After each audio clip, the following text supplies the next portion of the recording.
जिस तरीके से मुसलमानों को डराया धमकाया जा रहा है, ये बार बार ये नैरेटिव बनाया जा रहा है कि हमारी तरफ आ जाओ वरना अंजाम भुगतने के लिए तैयार हो जाओ। इसकी भावना आहत हुई, उन कुत्तों की भावना आहत हुई जो लगातार सोशल मीडिया पर भौंकने का काम करते हैं। कुत्तों का दौर भी कोई बुरा दौर नहीं है। मुझे कुत्ता कहा गया, हिंदुओं को कुत्ता कहा नहीं, देखिए कुत्तों का दौर अगर ये है चल रहा है तो इसमें देखिए कुत्ता भी, अगर आप बहुत सारे ऐसे लोग हैं जो कुत्तों को पालते हैं, तो रमेश बिधूड़ी पर लगना चाहिए था जो कि नहीं लगा, टी राजा पर लगना चाहिए था, नहीं लगा, अनुराग ठाकुर पर लगना चाहिए था। याद है क्या कहा था उन्होंने, देश के गद्दारों को गोली मारो डैश डैश, नहीं बोलना चाहती। अजहर साहब को गिरफ्तार किया गया, गिरफ्तार इसलिए किया गया क्योंकि उस शाम सीरिया और फलस्तीन की बात करते हैं, उसके बाद एक शेर पढ़ते हैं, आज कुत्तों का दौर है कल हमारा दौर आएगा। ये किस मसले पर बात कर रहे थे, किसके लिए बात कह रहे थे, तमाम मुद्दों पर बात करेंगे। हमारे साथ सुप्रीम कोर्ट के एडवोकेट आरफा खानम जी है। कहेंगे मुफ्ती अजहर साहब को गिरफ्तार कर लिया गया, कुत्तों की बात करने पर एक शेर पढ़ रहे थे वो। देखिए, जो बात कहते डरते हैं सब, जो बात कहते डरते हैं सब, तो वो बात लिख, इतनी अंधेरी थी न कभी पहले रात लिख। जिनसे कसीदे लिखे थे वो फेंक दे कलम, जिनसे कसीदे लिखे थे वो फेंक दे कलम, फिर खूने दिल से सच्चे कलम की सिफात लिख। जो रोज नामों में कहीं पाती नहीं जगह, जो रोज नामों में कहीं पाती नहीं जगह, जो रोज हर रोज की है वो वारदात लिख। जो देखनी है तुझको फिर से बागों में बहार, तू डाल डाल से सदा तू पात पात लिख। देखिए, जिस तरीके से मुफ्ती अजहर साहब की गिरफ्तारी होती है, देखिए ये हम पहले ही कहते हैं और लगातार कहते रहे हैं और देखते रहे हैं कि इस तरीके की जो गिरफ्तारियां हैं ये बहुत आम होनी है आने वाले वक्त में।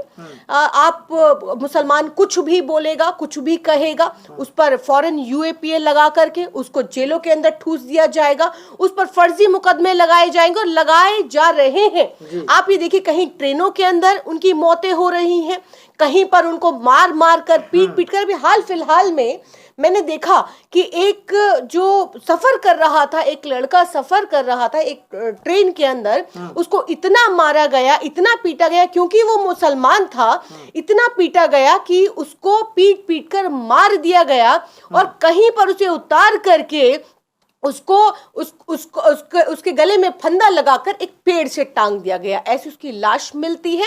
आसपास वाले बताते हैं कि इस तरीके से इसको मारा पीटा गया ट्रेन के अंदर। हम देखते हैं कि दाढ़ी के नाम पर, टोपी के नाम पर, कुर्ता पजामा के नाम पर जिस तरीके से मुसलमानों की शिनाख्त कर करके उनको ट्रेनों के अंदर मारा जाता है, उनको सड़क पर मारा जाता है, उनकी मॉब लिंचिंग की जाती है। और क्या कसूर है इस देश के अंदर, इस देश के इस मुल्क को अपना कहना? क्या ये खता है मुसलमानों की कि जिस तरीके से आज मुसलमानों को लगातार टारगेट किया जा रहा है? 2014 के बाद से मोदी सरकार जब से आई है कहती है कि सबका साथ सबका विकास और सबके विश्वास की बात करती है। आज ये सबका साथ सबका विकास कहाँ है और सबका विश्वास कहाँ है? तमाम इनकी सेना, तमाम दल, बजरंग दल गौ रक्षा के नाम पर उगाई करने का काम करते हैं। ये गोरख धंधा चल रहा है। प्रधानमंत्री जी अलग अलग जगह पर जाकर के 2016, 17, 18 का अगर आप उनका बयान उठाकर देखेंगे तो उनको फ्रिंज एलिमेंट्स बता देते हैं, लेकिन जेलों में नहीं डालेंगे, यूएपीए नहीं लगाएंगे। यूएपीए किस पर लगेगा? यूएपीए लगेगा मुसलमान पर। मुसलमान अगर मुफ्ती साहब ने अगर कोई बयान दिया तो ऐसे तमाम बयान सोशल मीडिया पर मौजूद है। अनुराग ठाकुर, प्रवेश वर्मा, तमाम ये साध्वी संसद के अंदर, एक सांसद रमेश बिधूड़ी जैसा सांसद जो उग्रवादी, आतंकवादी, भड़ुआ, कटवा, मुल्ला जैसे शब्दों का इस्तेमाल करता है। तो ये क्या है? तो देखिए, आज इस देश के अंदर एक देश दो कानून चल रहे हैं और अगर आप बोलेंगे तो आपके घरों को बुलडोज कर दिया जाएगा, आपकी गैर कानूनी तरीके से आप पर मुकदमे चलाए जाएंगे। आप फिर भी अगर इससे बात नहीं बनेगी तो आपकी लिंचिंग कर दी जाएगी। आज इस देश में हिंदुत्व के नाम पर किस तरीके से आज लोगों को न्याय दिया जा रहा है, न्याय के नाम पर उनको मारा जा रहा है, उनको पीटा जा रहा है। अगर हम महिलाओं की बात करें, हम शोषितों की बात करें, हम किसानों की बात करें, अगर हम किसी भी वर्ग की बात करें तो महंगाई, बेरोजगारी, ये मुद्दे बहुत पीछे छूट चुके हैं कि जिन हम मुद्दों की बात और मुद्दों पर चर्चा और डिबेट होती थी, ये ऐसा लगता है कि ये हम किसी समय की, किसी काल की बात कर रहे हैं जब इस तरीके के जब मुद्दों पर चर्चा होती थी, बेटियों के मुद्दों पर चर्चा होती थी, किसान जब उठ करके अगर विद्रोह कर दे, किसान अगर ये कह दे कि हम भारत बंद का ऐलान करते हैं तो सरकार हिल जाती थी। लेकिन आज देखिए कि आज किस तरीके से आज किसान देश की दहलीज दिल्ली में किस तरीके से, नोएडा में किस तरीके से उनके साथ बैरिकेडिंग की जाती है। 750 किसानों को मार दिया जाता है।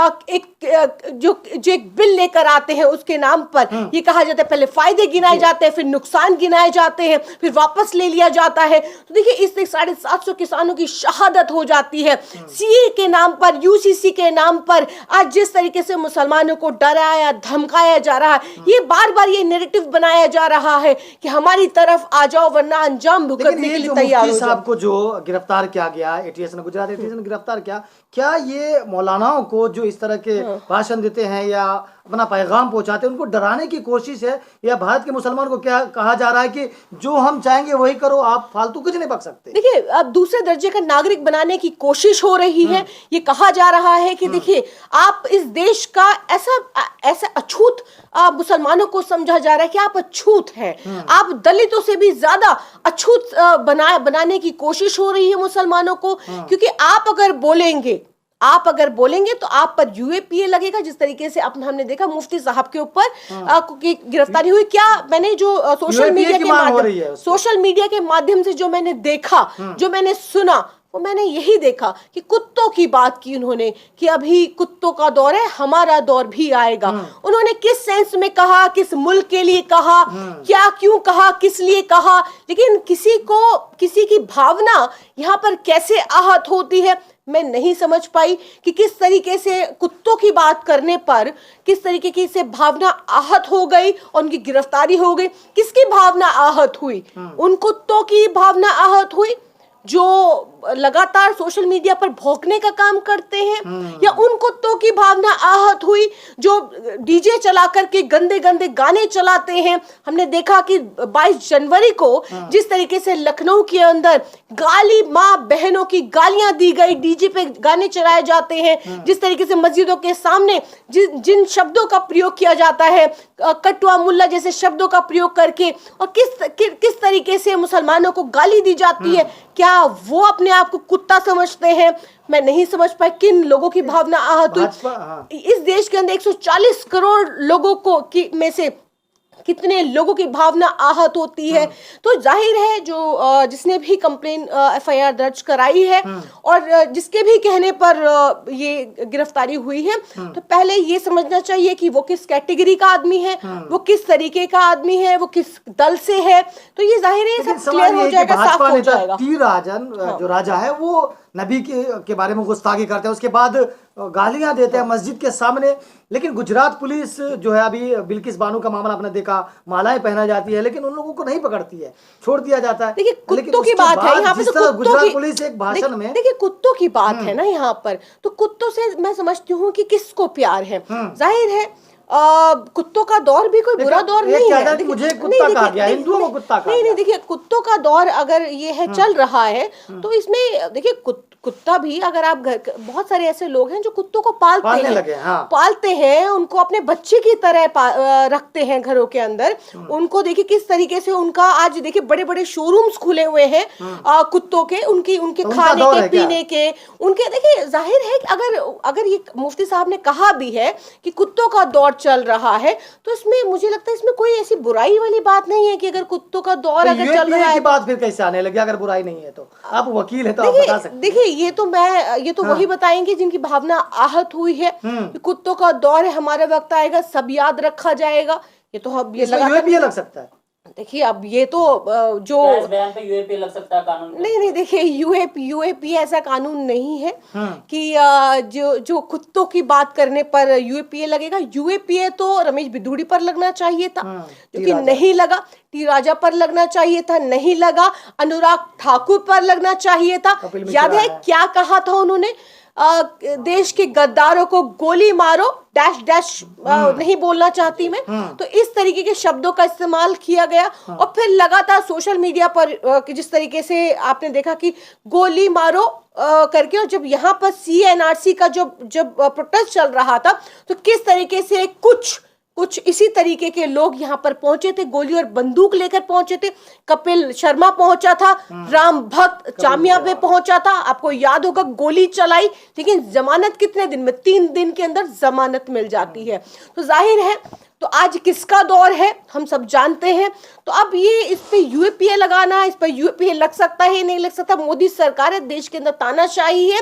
आप यूएपी के आप तो आप फांसी का फंदा भी आप ये कह सकते हैं कि उसके लिए तो फांसी भी कम है आप, क्योंकि लिंचिंग तो आप सड़क पर करवा देते हैं, बुलडोज करवा देते हैं घरों को। और मैं पूछना चाहती हूँ कि ऐसे लोग जो खास करके इस तरीके के जो बयान देते हैं, सुरेश चौहान जैसे लोग हैं जो मुसलमानों के नरसंहार की बात करते हैं, तब कहाँ जाता है ये लोकतंत्र, तब कहाँ जाता है देश का वो कानून? लेकिन आज जब कुत्तों की बात आ रही है, कुत्तों की बात है, ये कुत्ता भी कोई चीज है कि आज उसको लेकर के आपकी भावना आहत होती है। गाय की बात अगर होती तो समझ में आता, यहाँ तो आप किसी जानवर के बारे में बोलना आज गुनाह, ऐसा लगता है आज गुनाह हो गया है। अब समझ में नहीं आता कि कुत्ते का नाम लेना या बिल्ली का नाम लेना, आज किसी ऐसे का नाम लेना भी आज गुनाह हो गया है। तो मुझे लगता है कि शायद अब इसको मोदी सरकार को क्लियर करना चाहिए किस चीज से भावना आहत होती है। 24 से पहले क्या मुसलमानों को डराया जा रहा है? डराने की कोशिश हो रही है? नहीं, मैसेज देने की कोशिश हो रही है, अपने वोटरों को मैसेज देने की कोशिश हो रही है कि आज देखिए कि हमने मुसलमानों की क्या हालत कर दी है कि आज किसी को भी अगर कोई भी अगर हमारे सामने अगर बोलेगा, इसमें सिर्फ देखिए मुसलमान ही नहीं है, मैं तो देखती हूँ कि वो तमाम वो लोग भी हैं जो अमन पसंद लोग हैं, जो देश के अंदर अमन चैन और सुकून चाहते हैं। वो चाहते हैं कि देश ये सेक्युलर देश है और इसके अंदर हर तरीके के इस देश के अंदर फूल हैं, और वो फूल रंग बिरंगे जो फूल हैं, और वो उन रंग बिरंगे फूल जो है वो जिस तरीके से उनको तोड़ने और कुचलने की कोशिश की जा रही है, जिस तरीके से न्याय और नैतिकता के नाम पर संविधान को खत्म करने की कोशिश की जा रही है, तो ऐसे बहुत से लोग हैं जिनको हमें याद करना चाहिए, हमें उनके लिए भी आवाज उठानी चाहिए। आज देखिए शर्जिल इमाम जैसे लोग आज जेलों के अंदर बंद है, लेकिन राम रहीम जैसे लोग बाहर हैं। बलात्कारी और भ्रष्टाचारी को पेरोल मिलती है, आज वो बाहर है, आज उनकी सुनवाई नहीं होती है। आज अगर ज्ञान व्यापी मस्जिद जो मामला आया, आज उसके अंदर पूजा की अनुमति दी जाती है, लेकिन फिर किस तरीके से एक दिन बाद ही वो रिटायर्ड हो जाते हैं। तो देखिए ये तमाम चीजें जो है वो संयोग और प्रयोग की अगर हम जब बात करते हैं, इत्तेफाक नहीं हो सकती। जाहिर है ये सुनियोजित तरीके से सोची समझी साजिश के तहत ये रणनीति बनाई गई है। आप एडवोकेट हैं अल्फा जी, मुसलमानों को पकड़ने में पुलिस बहुत तेजी दिखाती है। बहुत तेजी से आपने देखा कि बनारस यूनिवर्सिटी में कैसे बलात्कारों को 1 महीने के बाद पुलिस पकड़ती है, लेकिन मुसलमानों को बहुत जल्दी पुलिस पकड़ लेती है। क्या ये मुसलमानों के प्रति पुलिस की तत्परता बहुत जल्दी होती है? देखिए सिर्फ मुसलमानों को ही नहीं पकड़ती है, आप अगर देखिए विपक्ष को भी पकड़ रही है। अगर हम बात करें कि सिर्फ मुसलमानों के लिए ही सिर्फ ईडी सीबीआई नहीं भेजी जा रही, उनके घरों को ही बुलडोज नहीं किया जा रहा। आप देखिए कि किन लोगों को और उनके घरों पर, उनके ठिकानों पर किस तरीके से ईडी सीबीआई के जरिए उनको डराया जा रहा है। इंडिया गठबंधन के देखिए आप तमाम मुख्यमंत्रियों को देखिए किस तरीके से उनको तोड़ने की कोशिश की जा रही है। उनको मालूम है कि अगर हमने इंडिया गठबंधन नहीं तोड़ा तो जाहिर है 2024 हम नहीं जीत रहे हैं। तो देखिए अगर हम मुसलमानों की बात करें, मुसलमानों पर तो जो जिस तरीके का जुल्म और ज्यादती हो रही है 2014 के बाद, वो तो हो ही रही है।